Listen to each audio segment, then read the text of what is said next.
Hey everyone, and welcome to the All It Takes is a Goal podcast, the best place in the entire world, including, and this is important, including all of Canada, to learn how to build new thoughts, new actions, and new results.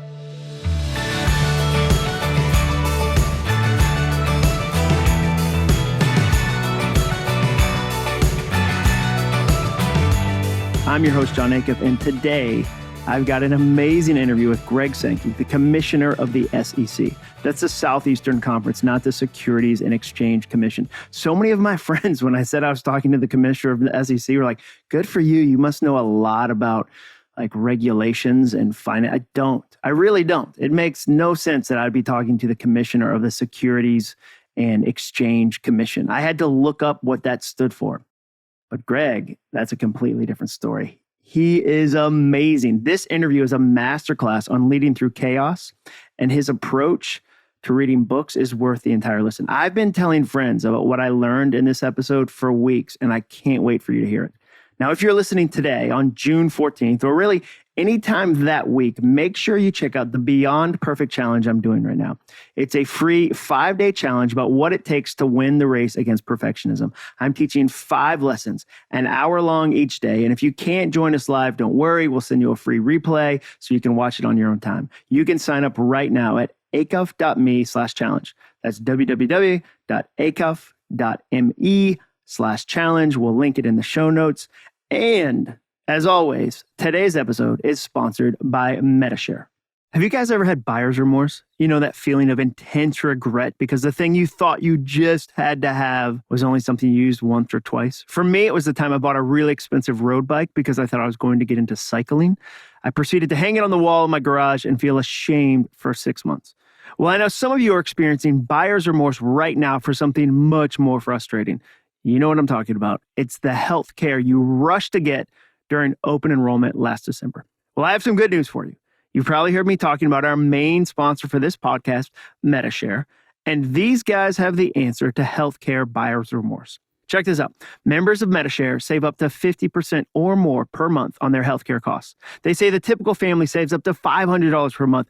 And here's the best part. You can become a member at any time. So that means it isn't too late to ditch your buyer's remorse and switch to a more affordable healthcare that will save you money and help you sleep better at night. If this is your first time you're hearing about Metashare, it is the best alternative to health insurance that allows you to share the burden of medical bills, offers access to 900,000 plus healthcare providers, and has a proven 25-year track record.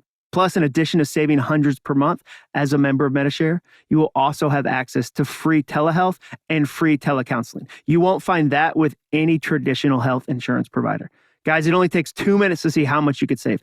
Go investigate that for yourself and your family at metashare.com/John. That's metashare.com/John. Remember, John doesn't have an H in it. So it's MEDI, that's meta, share, SHARE.com/JON. All right, let me share a little about Greg's bio. Greg Sankey became the 8th commissioner of the Southeastern Conference on June 1st, 2015, and immediately embarked on a journey to build upon the SEC's recognized success, strong foundation, and rich traditions. That's pretty amazing. He's only the 8th commissioner.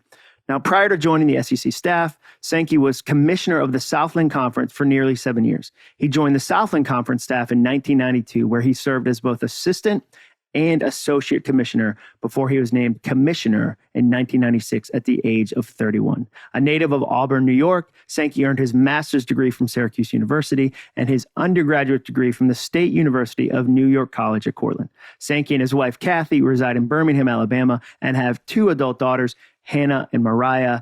And here's my conversation with the man himself, Greg Sankey.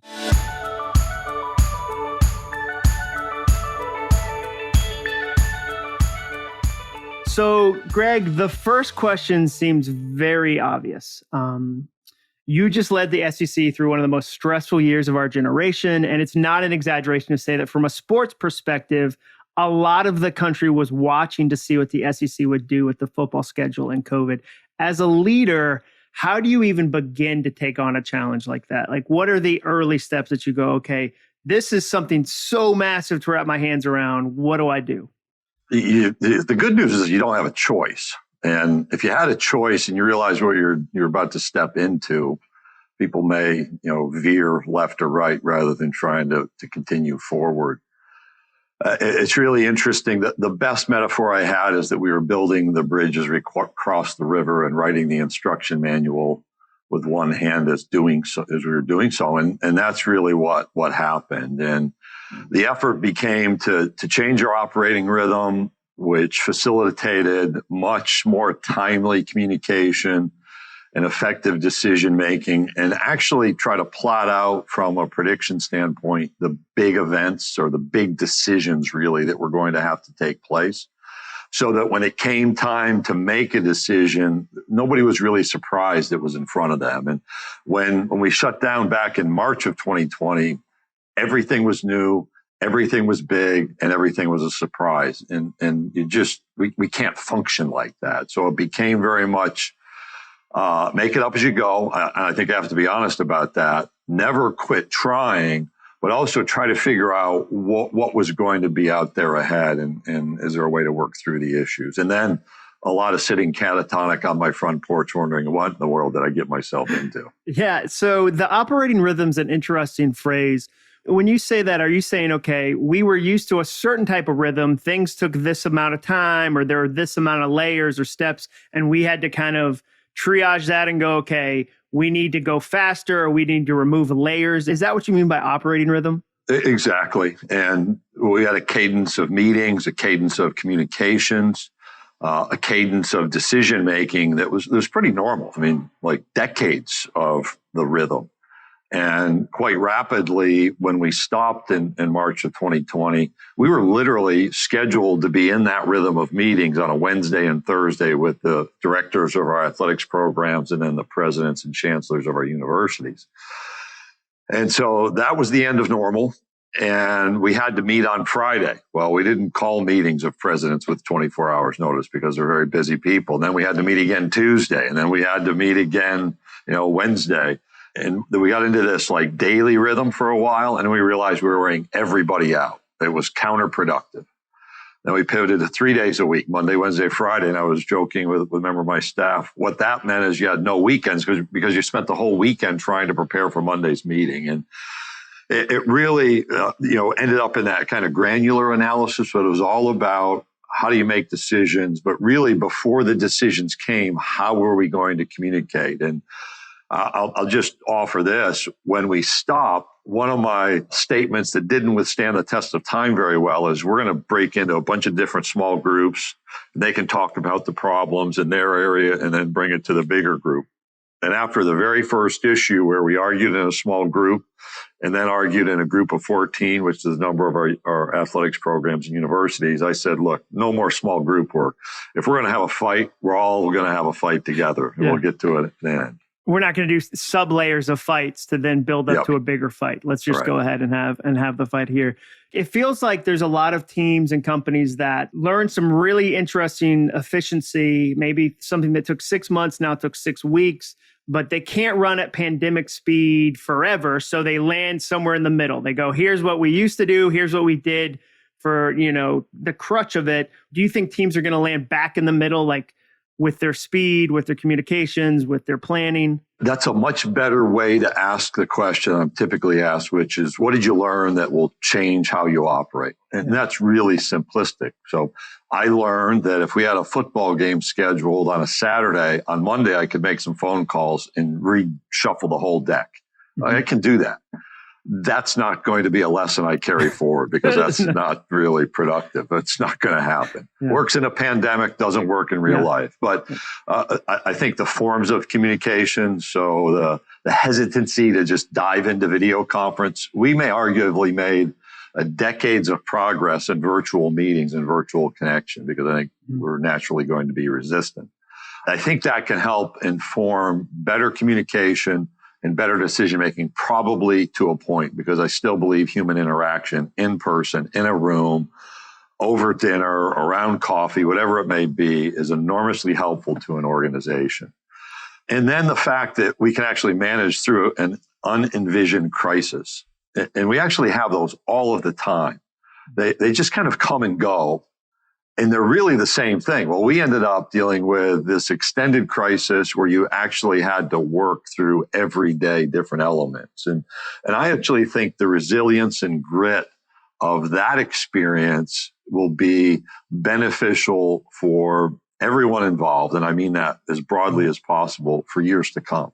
I think that's completely true. So to jump back to like a broader question, so you've gone through this big leadership moment. For you as a leader, how have you learned leadership? So would you say that your foundation was, I had a parent that really showed me the ropes, I had a teacher, I had a series of jobs along the way? Because I think there's a lot of people that listen to this podcast that go, okay, one of my goals is I want to be a better leader. That could be a leader of my family. It could be a leader of a church or a company. It could be a self-leadership. I want to get in shape. Your leadership background, where would you say these are the moments where I really started to learn what it takes to be a leader? Let me begin with like the reality of, I'll say last summer when the crisis was peaking for us in decision making. The number of times I spent questioning my leadership and my ability to lead and what is leadership. Like, you're not supposed to be in these jobs and do that kind of thing. I listened to 2 CEOs interviewed as I was driving to work, and neither of them said, these were big corporate CEOs, said, well, I took a step back and questioned whether I can actually do this. I think that should be like the next leadership book, because it's never, ever discussed. And I truly believe, even before this experience, if there's not time for introspection and self-analysis and questioning in a healthy way, then one is not as effective a leader as they can be. Now, where did that come from? I'll go back to a moment, my freshman year in college. I went to a college at the time. I was studying electrical engineering, and I could barely plug in my headphones to join this podcast. So nobody wanted to plug into a socket that I designed. So I spent 2 years studying electrical engineering. I was at Laterno College, Longview, Texas, and I played college baseball as a backup catcher. And my first hit was against a team. Really happy. It was a double. I can tell you everything about the pitch. Left-handed pitcher, curveball, right down the right field line. Head first, slide into second. When we played the team again at home, we were playing a doubleheader. I was sure I was going to play.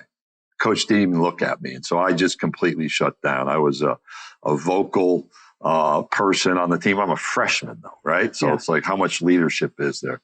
Next day, after I didn't play and started moping and shut down, there's a knock on my dorm door, and I open the door, and there's our head baseball coach, Sunday night.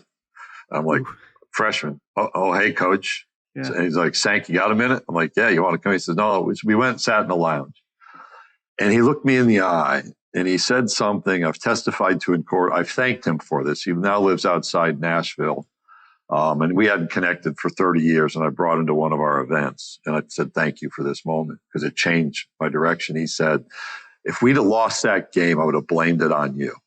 And John, I'm a freshman. I'm a backup catcher. I'm batting like 220. There's nothing special happening here. I'm like, well, what do you mean by that?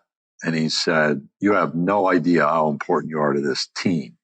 And if you just think about that sentence in the context of leadership, we're talking about a team, your role, and how important you are. It wasn't about title, and there's books written about that. It wasn't about seniority. It wasn't about compensation. It wasn't about performance. But it was about the characteristic called leadership. He said, when you shut down, you hurt our team. And if we lost that game, which we almost did, I would have blamed it on you. And I would have told everyone. I'm like, coach, well, here, I was mad I didn't get to play.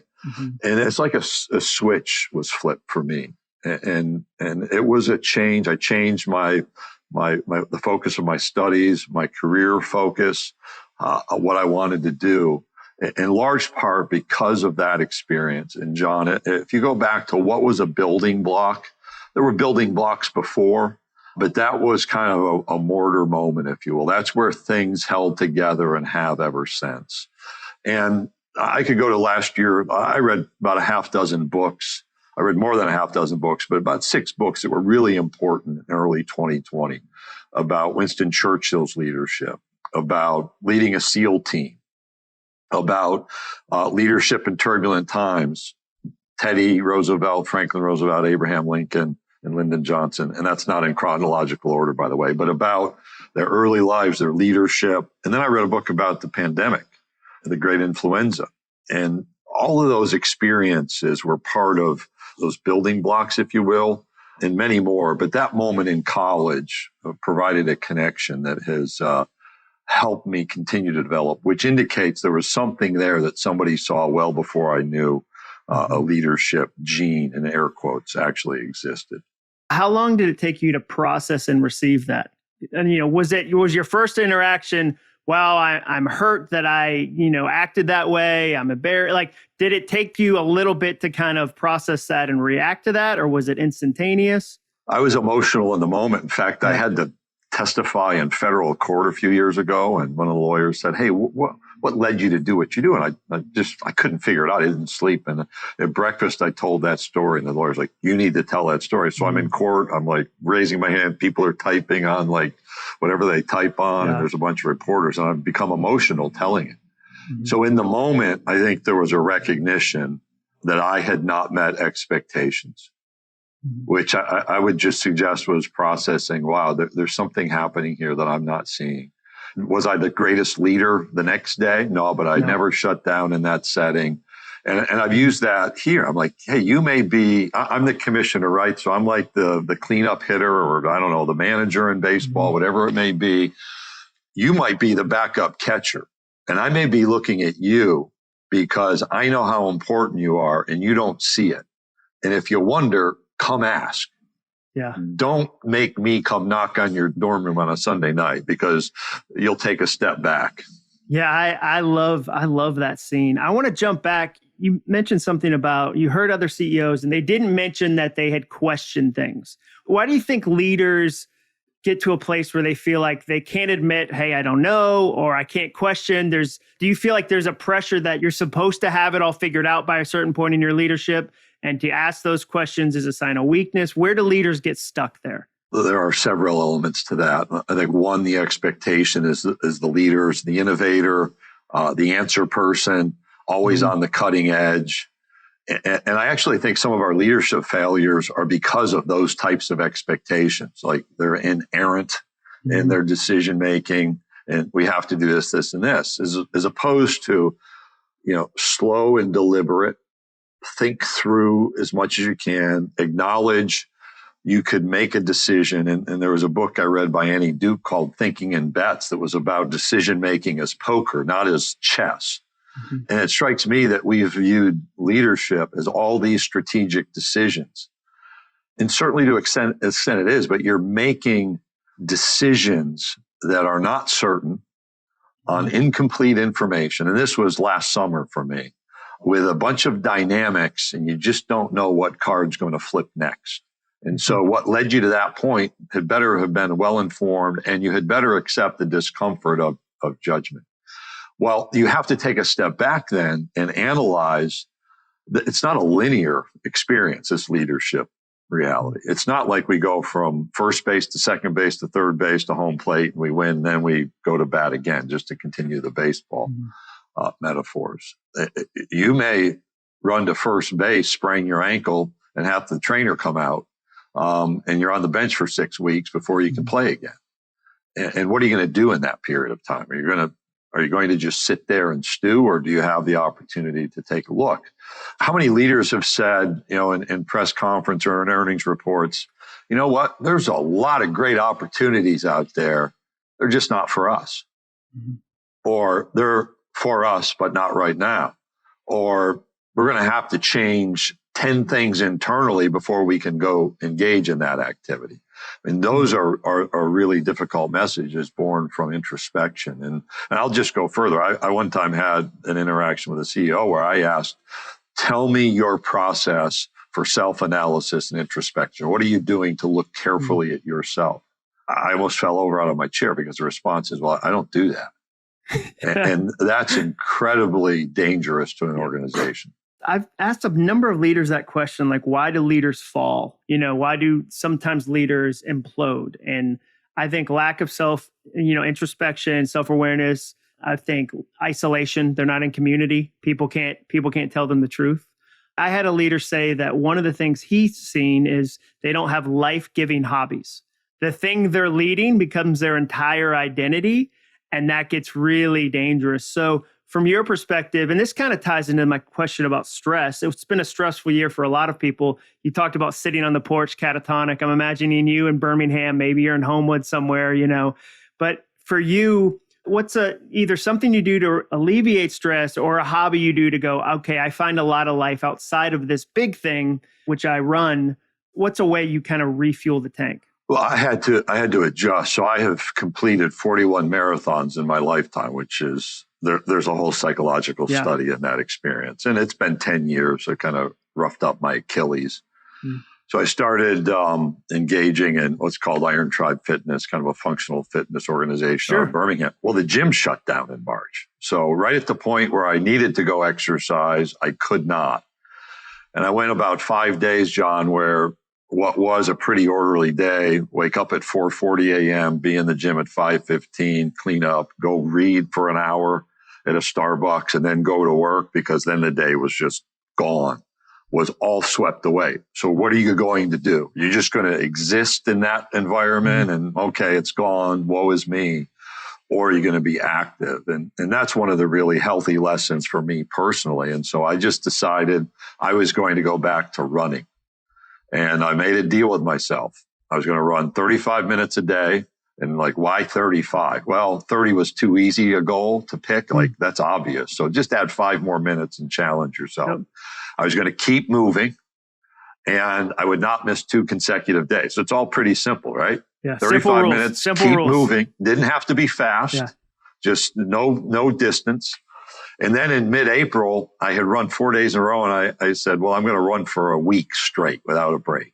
Well, that week is now, I think, like 407 days as of this morning. So I finished this morning. That's an amazing streak. Yeah. The key there is, it wasn't the physical ability. I've lost 30 pounds in this experience. It was the mental health. So 53 weeks ago, we had a meeting of our athletics directors and our presidents trying to figure out, when can we open locker rooms and weight rooms again? Seems pretty small. Well, big deal. They come in and lift weights. Remember, we didn't know how to test for COVID effectively. You couldn't get results for a week. And masking had been all over the place. How do you prevent spread of COVID? That's why we shut everything down. And John, everybody was all over the place. Like, open them up now. Like, Texas is opening the gyms. We have to open up now in College Station. And in Nashville, much more careful about having access. And so I was out on a run the morning where we had these meetings, and we had to make a decision, and there was no majority. Where's it going to go? And I read another book called Never Split the Difference, from an FBI hostage negotiator. So it was either June 1st or June 30. So what's the obvious choice, right? June 15th. Just split the difference. It's June 8th. Because we had a medical group, the one task force we appointed from my first statement of smaller groups said, before you do anything, you need 2 weeks of lead time. And I went in and started making phone calls, and I went into these video conferences, and people said, oh, okay, June 8th. And then it just sailed. If I'm not running and active in my thinking, I sit around trying to figure out, and the light bulb never goes off. And so you asked me, like, what do I do? And I just brought it back to my work. But I'll listen to you while I run. I'll listen to any number of podcasts just to help me think a little bit. I'll pop on music. And that's been a goal completely separate from work, but it helps one's outlook and health. Well, you're one person. Everybody's one person. And so the segments of our lives bleed in good ways to the other segments. You mentioned you read an hour a day. Is that part of your normal routine?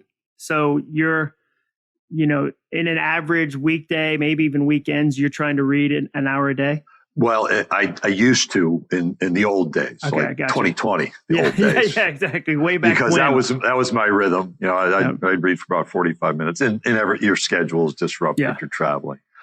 And then what I found is I could not do that in the morning. So I'd run in the morning, get ready, the day would go.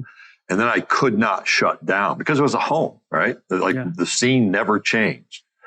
And it just kind of light bulb moment. I put my reading at the end of my day. And that settled me back down. It created this separation before I tried to go to sleep. And, I'll actually be very intentional. If I can find 10 minutes to read when I'm in the really reading and intensely effort. Yesterday, confession, I did not read at all. Just the day went away. But out of 7 days, I'll spend, at least a half hour, 5 of those days reading. And I might read fiction 3 times a year. I'm just generally trying to learn about people or thinking or, tactics, experiences. There was a lesson I learned. Don't read books about leadership, read books about leaders and draw your lessons from there. That's a good tip. That was one of the things that made me want to talk with you. I got to speak to your team. I think it was last summer. It feels like 10 years ago, maybe last fall. It was last fall. We tried last summer and then we had to reschedule. We had to pivot. I borrow that. Yeah. That so phrase. One of the things that was interesting to me is after I spoke, you sent me a Word document with 2 or 3 pages of notes you had taken from one of my books. And I was so honored by that, but also so curious about how you read books. I think that's really interesting. So when you engage with a book, how are you taking notes? Where are those notes going? What are you doing with them? Can you walk me through that process a little bit? Sure. I go through highlighters, like some people go through chewing gum. And it started probably almost 30 years ago where I do not read a book without a highlighter. And now it's a compulsion. So if I pick up a book and there's no highlighter, I start to shake. Yeah. And I learned that, and this is from reading, if you consume something 3 times, you've somehow internalized it. And this was not like the greatest intentional act that I've ever had, but it was an outcome. And so if I'm reading a book, that's one time I process the information. And then if I read something, I'm like, wow, that's a moment. I should mark that. So I'll go through with a highlighter. That's 2. And then I would come back, and I used to do this on my own. I would type up the notes, and I would have 2 feet of books stacked up where I hadn't typed the notes. And then like the whole Christmas break that I had, I wouldn't talk to my family. I'd be typing book notes. Like, don't bother me. I have to type my book notes. As our daughters entered high school and could type, they made money that way, which I didn't realize up front. So I'm just going to confess, I'm not that bright, but somehow I end up in the right spot. So I'd pay like, okay, if you type this set of notes from my highlighted book, I'll pay you $5 or $10, right? They read the best part of the best books that I ever read. So good. What a backdoor to knowledge. Absolutely. So and they kept them, and they still will talk about them. And then here I have somebody on my staff who helps me with them. And what I do is I'll go distill the notes. So 4th time, and I have one someplace right here where over about 6 months to a year, I'll go through all the books and then really force myself to say what was a learning moment or what's something I have to remember. And those will end up being about 12 pages. So it's kind of a constant relearning process over a year of reading. And then I will keep that and go back to the really filtered out parts. They end up in PowerPoints. We'll begin athletics directors meeting with just flashing PowerPoints of quotes. And some may be about media information I've learned. Some may be about leadership and tactics. One of my athletics directors sent me a Colin Powell quote, and I went back and dug it up about, he used to tell his staff, first, tell me what you know, then tell me what you don't know, and then you can tell me what you think. And that actually became our framework for thinking through problems last year. We'd look at what do we know, what do we not know, what do we think, and then we added what do we hope. But hope's not a plan, so that's something else. But that's how that's the mechanical process. But the outcome is I have this constant rethinking of lessons from like high level leaders. If you think about the books I read, How Churchill Waged War, it's not like the friendliest title. He had to bomb the French fleet 6 weeks into being prime minister. Like, who does that? And how do you make that decision? Exactly. You haven't even learned like where the break room is. Right. You don't even know who to be mad at that point in your tenure. Right? Exactly. You don't even know how to get the paperwork filed. Man, that's crazy. Have you ever done a Greg book reading list? So if I'm, I'm the president of, Vanderbilt, and I'm like, wow, that's really interesting. Do you have a list of books that you share with people? Yes. And I actually have 2 printed cards. So I had an experience a couple years ago on a podcast. People can't see this. I was 31 years old. I passed out in the Atlanta airport while I was standing at the urinal. So you can figure out what I was doing there. Yeah. And when you're getting up off the bathroom floor, you're not in a good place in life. That's the basic principle of function. My suitcase doesn't want to be on that floor. Like whenever I roll in my suitcase, it's like, what did I do to you? One moment I'm at the urinal, the next moment somebody's saying, sir, that's fine. Just stay down. We've called the paramedics. And I realized my cheek was about an inch off the tile. Oh, no. And he was talking to me. And I had an atrial fibrillation, irregular heartbeat, the pop, just was lightheaded. I wasn't taking care of myself. I was leading a much smaller entity, the Southland Conference at the time, but wasn't sleeping, wasn't eating, wasn't exercising. And from that, I created a set of principles. So I have 2 cards. One is born out of that experience. And I'll give these to people when I speak. And I'm not just saying this because I'm visiting with you. I have 5 book recommendations on the other. And if you'll notice, there's only 4 books and there's a blank line. So I can change the 5th book whenever I want to. The first is The Life You've Always Wanted by John Ortberg. And there's a line in there, there are a couple lines. I'm disappointed in my lack of disappointment. He's talking about his kids and his family. Like, just right through the heart. Yeah. And the second was 12th chapter.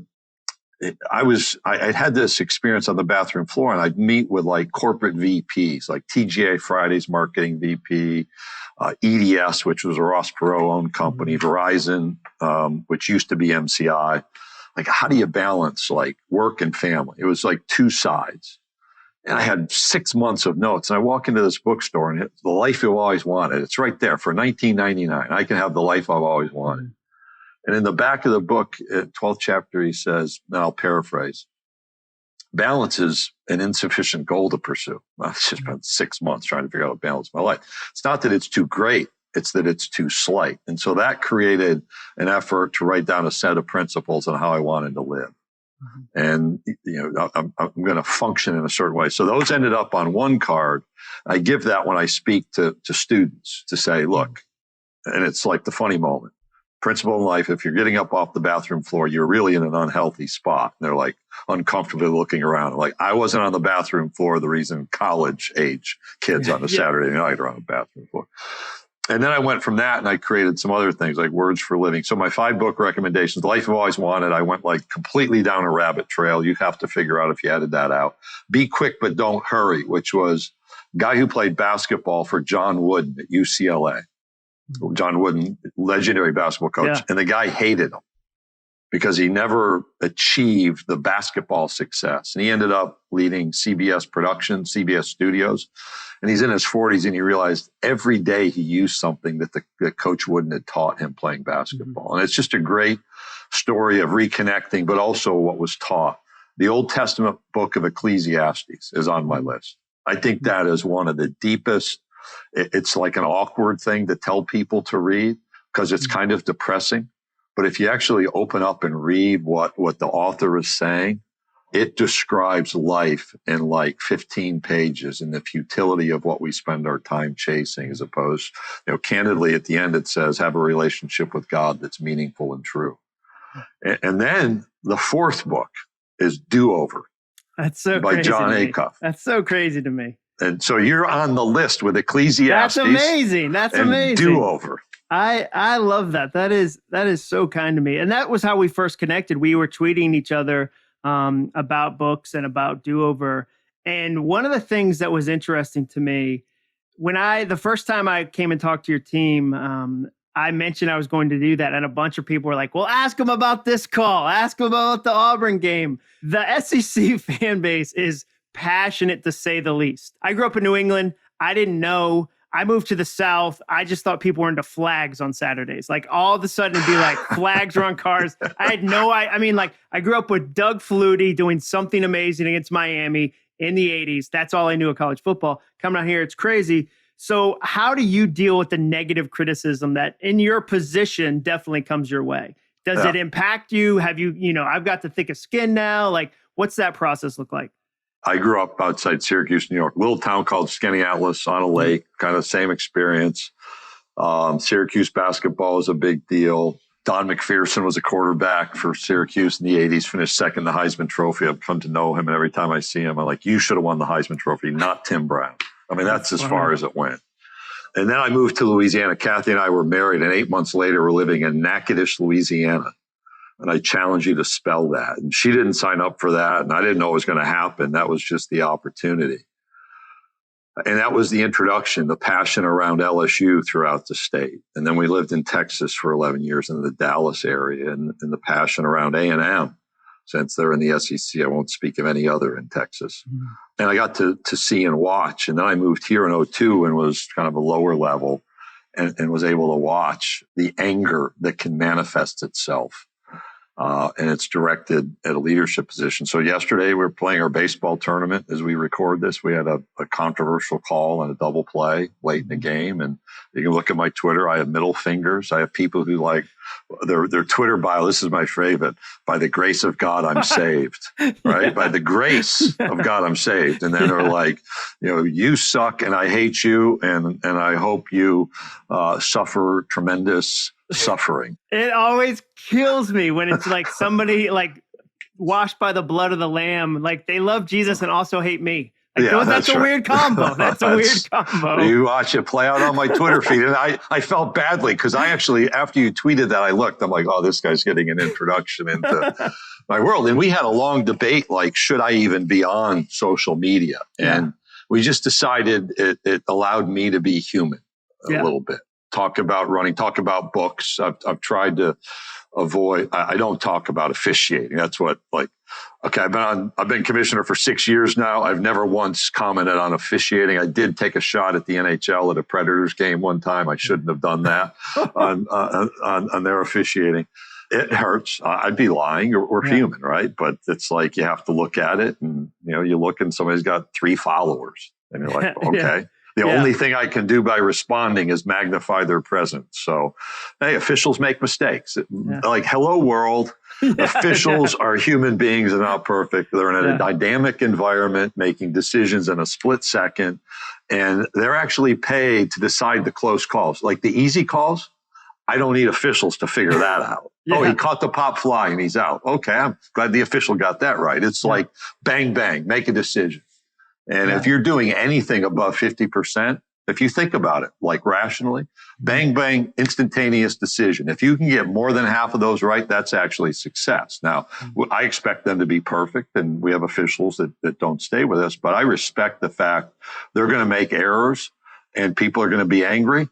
And I'm glad they care enough to be angry. That's where I reside. Oh, that's great. I'm glad they care enough to be angry. I love that. So one of the things that recently happened for you, you were part of negotiating a $3 billion deal. So massive deal, ESPN, huge moment for the SEC. So I'm a listener to this podcast. I'm not going to be negotiating a $3 billion deal, but I'm trying to negotiate a salary raise for me. Like in the, post-pandemic, I want to get a raise. What are tips you'd give somebody who'd say, okay, what do I need to know about negotiating? Without verifying that your number is correct, because it may not be. That's the media speculation, right? Which I say. Okay. You've read that. So that's not, I say that with a smile, but at least that. How's that? That even makes sense. I don't know. Like I have a degree from Cortland State University of New York in education. Yeah. You had better find really good people around you, your internal team and your external team, and understand that, let's just say it's a salary deal. Like you're not going to go pay somebody a bunch of money as an advisor, but you need some people to help you through. Wise counsel. Yeah. Like, so one of our advisors in the media deal is like, hey, as you think about your ask, I tell these guys all the time that work in LA and their agents, they want to make $1 million. And he'd say, I'll look at them and say, what's the difference in your life between 900,000 and $1 million? And they're like, well, I guess nothing. And he says, yeah, but when you walk in that door and say, I want $1 million versus saying, boy, $900,000, that's a big difference to the person receiving the message. Mm-hmm. And there are those elements that you never think about. So if you're trying to go from $50,000 to $70,000, I would argue that's actually not going to be a negotiated point. You're going to build that value all along the way. And in my life, I've always put the money aside for my job. So if you want to go through the principles that I talked about after the bathroom floor, money follows, it doesn't lead. And when I first came here, I was at the end of the hallway in a small organization, and I took a 35% pay cut to come work in the Southeastern Conference. And most people would say, oh, I left the Southland Conference. I came to the Southeastern Conference. I must have made a lot more money. No, I was at the end of a learning loop that's part of how I make decisions about my career.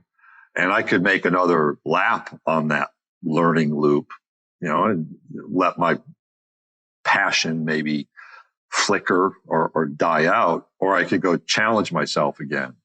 And if they're going to pay me $100,000 or $110,000 or $50,000 less than I was making, if I learned and grew and built value long term, I'd have the advantage. No guarantees. Right. That's the beauty of it. Bet. It's a bet. Bingo. Yeah. And that's literally it. So if you were to see how do I make decisions, I want to be challenged so I can learn and grow. The three metrics. There's no money, there's no geography, there's no size of house. Those are my three metrics I came to in the 90s. And they've served me really, really well. I've now gone so far from what you asked me. No, I thought one, you said, okay, hey, you read that. We'll see about the number. Let's see where the final is. But so you said no money, geography, and size of house. Those are three things you take off the table. Yeah, I mean the size of house is probably down. But what I will say is money follows; it doesn't lead. Yeah. So I've taken jobs with no idea. In fact, I told this story. I was making 40. I moved into the leadership position. The person who offered it to me said, "We don't know what we're going to pay you. Can you wait until our board meets to figure it out?" I'm like, "Sure." Now that's a bad negotiating technique, by the way, really bad. Do you want to learn, grow, and be challenged, or do you want to make $5,000 more than they might have offered you? Yeah. Over a year minus taxes. We're like in a week, that's going to be $7.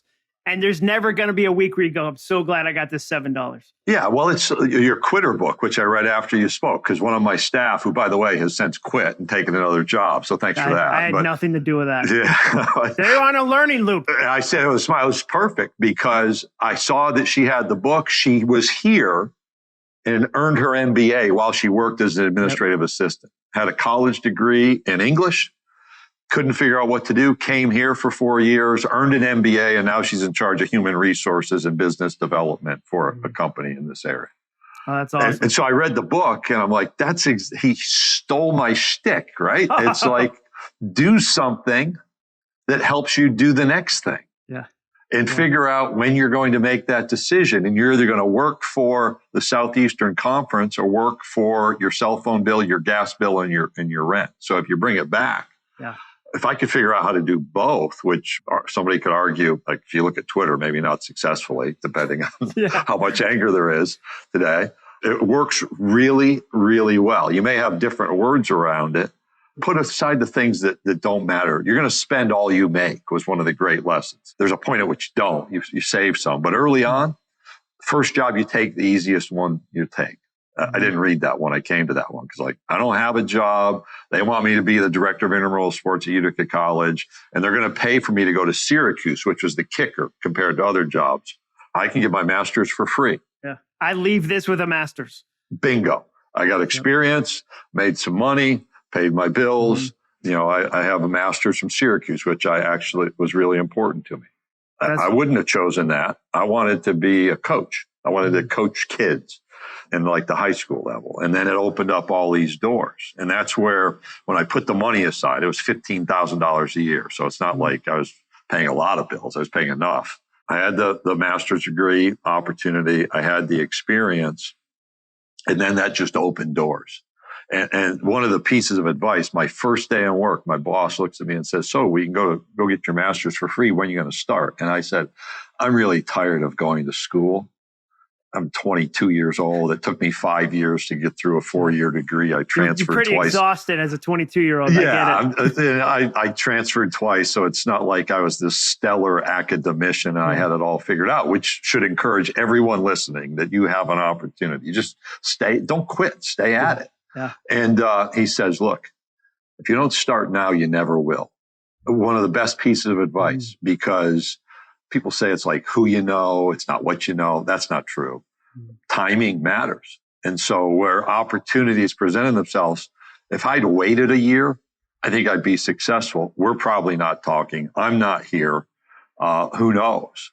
And so one of the other pieces of advice I give is if you have a chance to go in your master's, go get it right away. Start that process because it will not become any easier. And I have some staff who worked for me years ago who I gave that advice to on their first day of work because I learned the lesson, who say, you know what, you're right. I've got 2 kids, are in high school. I don't have time to do it now. Yeah, it's true. So one more serious question and then 3 quick ridiculous ones. Last serious question. What do you think is the key to consistency? You mentioned that, like, just don't quit, like, stick in it, stick around.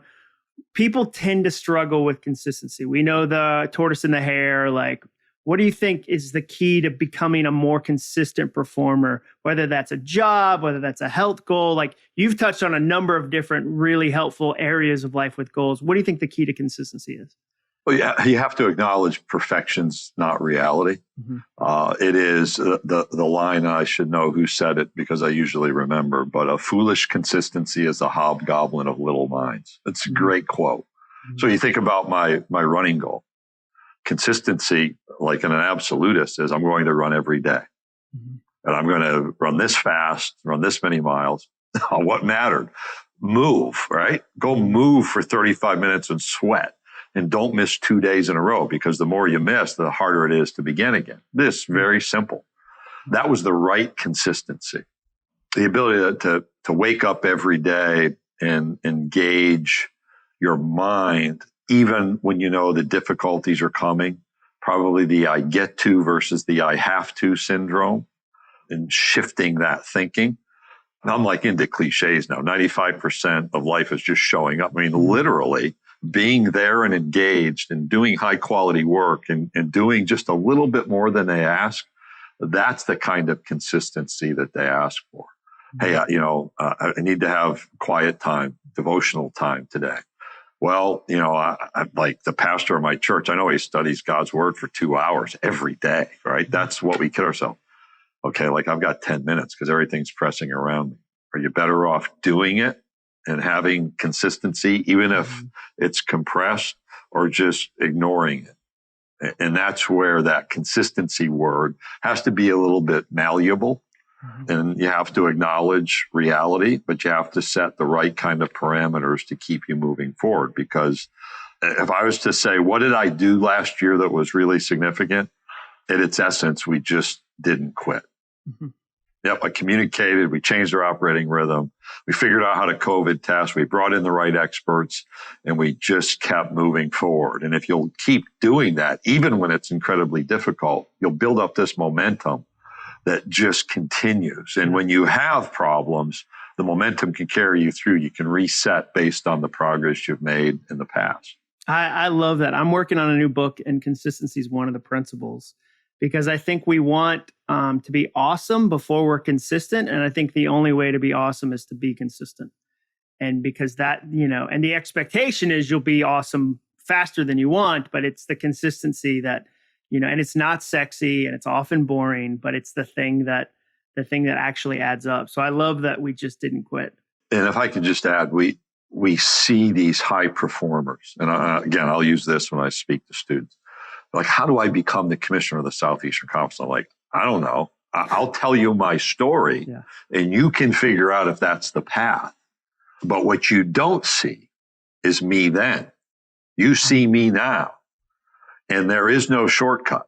And you see Michael Jordan hitting game-winning shots in the NBA championships. I'm dating myself now, right? Because they're like, who's Michael Jordan? Yeah. Tiger Woods winning the Masters 2 years ago. And all the others. You don't see what it took to stand on the 18th green with the green jacket. It's not like you just show up and all of a sudden it's there. And I think that's one of the lies that is communicated by not being honest about leadership, introspection, doubts, failures, questions, readjustments, having to make judgment decisions. Because one of the things I said to our membership is we're going to have more data last year when we get to July than we did in March. We're going to have a lot more information about COVID. It will be incomplete. And what that means is you can't make data-based decisions exclusively. Eventually, judgment will have to guide you. Now, just be prepared That's it. You're going to have to make judgments. The way I say that is that we leaders who look for all the information will never make a decision because we haven't lived in an all world for 100 years. You have enough, like you get enough information. There's judgment, there's wisdom. But if your goal is all the information, you'll never have all the information. I spoke to a member of the New York Times editorial board. So like I ended up on HBO Real Sports and I'm hotboxed and they've got their list of gotcha questions. Yeah. And like the interviewer's an actor and he poses every time before he asks me the question. Yeah. It took me 15 minutes to figure it out. The Washington Post has a leaked audio of honest questions and answers between our football student athletes and our doctors.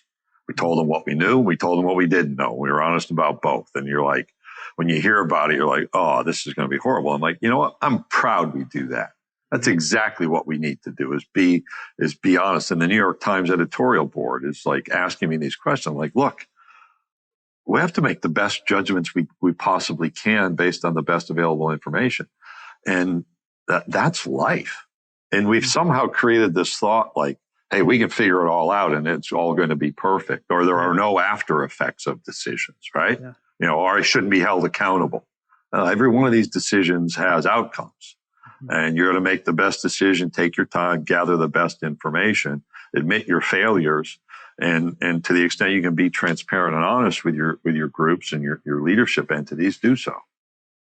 I love that. So last 3 rapid fire questions that are ridiculous. I wanted to ask you questions like you just said, New York Times editorial board. I've seen you on other podcasts.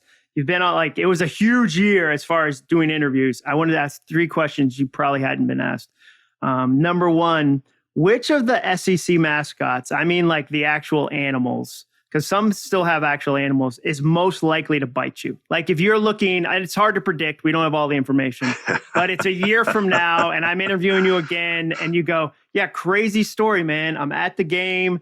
He breaks loose of his handlers. When I was doing this research, because obviously I researched this question, I didn't realize there's 3 Tigers. The Auburn Tigers, LSU Tigers, and Missouri is the Tigers too. So maybe Tiger's the easy answer, but which do you think is the animal most likely to bite you? Not in a terrible way, but it's a story. Yeah, the trap for me is when I pick one of 14, then it's like message words. See, he hates us. He's just said it right there. Yeah. And that's, we'll never get any officiating calls and we play all of our games on the road. Is that a gotcha? Did I just ask you a gotcha question? Believe it or not. Yeah, I would just suggest, so we do have, a few human, if you will, mascots. Yeah, I'm not including them. It'd be weird if a human bit you. Like, that's a bigger issue. Yeah, well, we have wildcats, we have gamecocks, which are trained to fight, whether we want to admit that or not. Tigers, we have an elephant that represents a school, so stomping would be a greater threat there than the biting thing. We have a number of bulldogs involved, tigers, rebels, which could be more of a shooting incident than that, which is not popular today. So there are any number of threats that can emanate at any time. So I'm just going to say I'm at risk at every moment from mascots. I love that answer.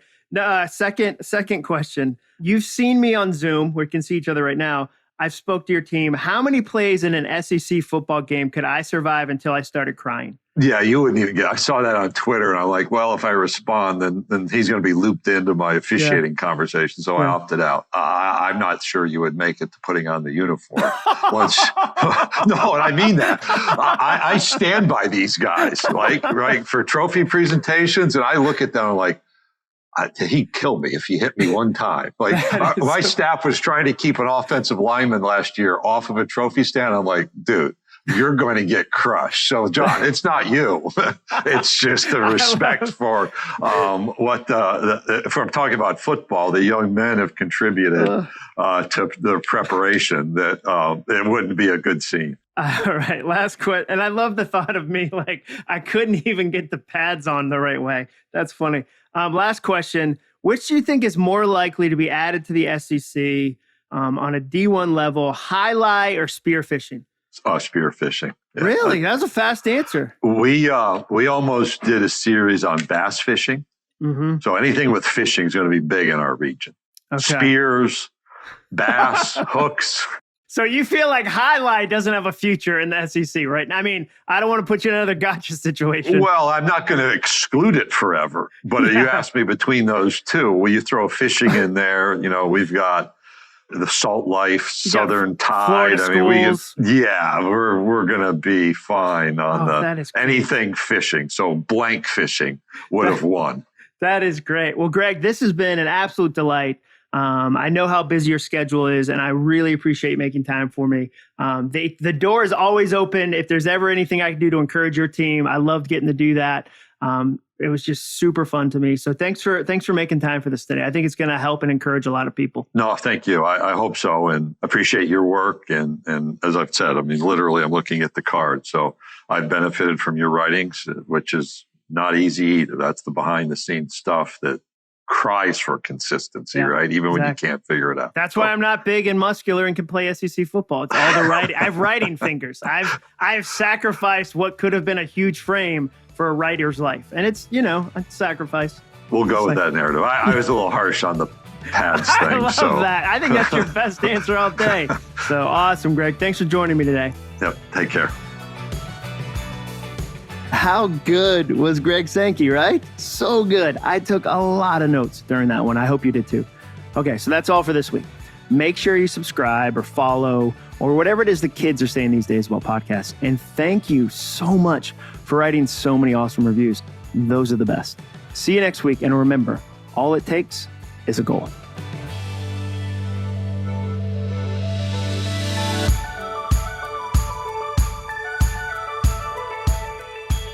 This episode of the podcast was brought to you by Metashare.